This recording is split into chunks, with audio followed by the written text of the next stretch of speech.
What's up? What's happening? What is going on, Cantaloupes? I have a wedding after this, so today you get fancy Mike. We all know quarterbacks are the lifeblood of every NFL team. If you have an elite quarterback, he can make up for almost every hole your team has. That being said, there are a couple ways to be able to help your team win, even with bad quarterback performances, even on the biggest stage of them all.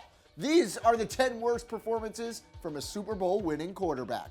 Ben Roethlisberger in Super Bowl 40. Imagine playing in the Super Bowl in your second season and putting up this stat line. 9 completions for 123 yards and 0 touchdowns and 2 picks.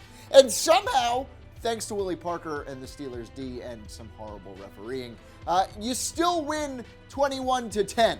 John Elway in Super Bowl 32. When Elway finally won a Super Bowl, he was a shell of the QB he once was. Without Terrell Davis rushing for 3 touchdowns, Elway's stat line of 12 for 22 for 123 yards and 1 interception would not have been good enough to bring the Lombardi Trophy to Denver. Peyton Manning, Super Bowl 50. He didn't formally announce this beforehand, but everyone knew that Super Bowl 50 would be Peyton Manning's last NFL game. He was 39, missed half of the season due to injury, and clearly wasn't his old self. Luckily for Peyton, Denver sacked Cam Newton 7 times and forced 4 turnovers. All Manning did was complete 13 passes for 141 yards, no touchdowns, and 1 interception. But hey, it was enough for Peyton to ride off into the sunset. Terry Bradshaw, Super Bowl 9. Terry Bradshaw may have had 4 Super Bowl rings, but nobody ever really thought of him as the GOAT. That's because he was carried by fullback Franco Harris and the legendary Steel Curtain defense throughout his entire career. Take Super Bowl 9, for example, the Vikings' Purple People Eaters.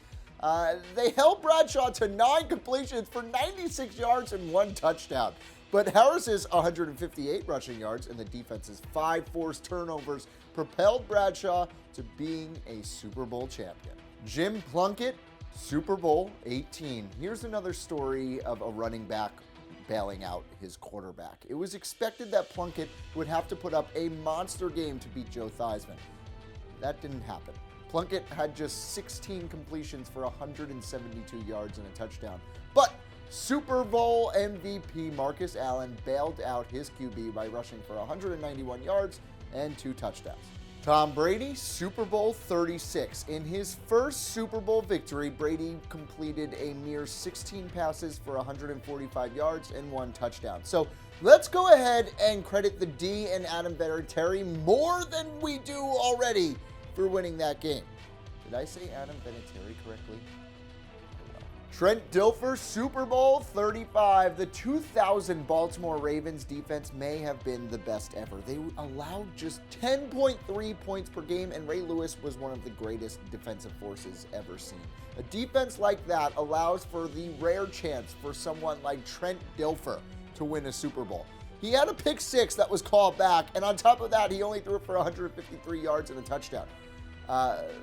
I guess that's all the Ravens defense needed. Joe Namath in Super Bowl 3. Though the Colts were 18-point favorites, Jets quarterback Joe Namath famously guaranteed that his team would win the game. He inspired his team, but other than that, didn't really do too much.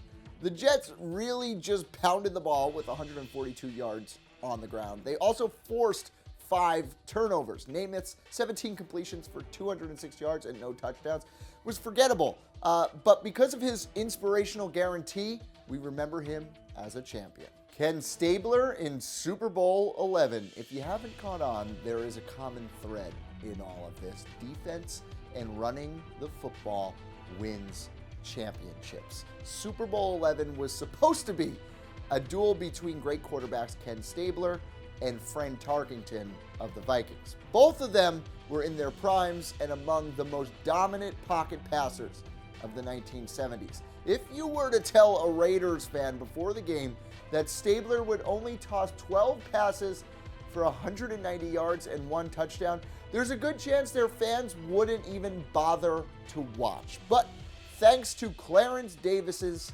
137 rushing yards and 3 turnovers by the Ravens defense, Stabler's mediocre performance was enough to lead the Raiders to the title. Bob Greasy, Super Bowl 8, 6 completions, 73 yards, no touchdowns. Yes, 6 completions, 73 yards, no touchdowns. And yet, Greasy's Miami Dolphins hammered the Minnesota Vikings 24-7 in the Super Bowl. 73 passing yards were all that was needed for the Dolphins' Super Bowl repeat. Well, what else was a really bad performance? Let me know that in the comments below. Now, until next time, I'm Mike Cantalupo. Thanks for watching.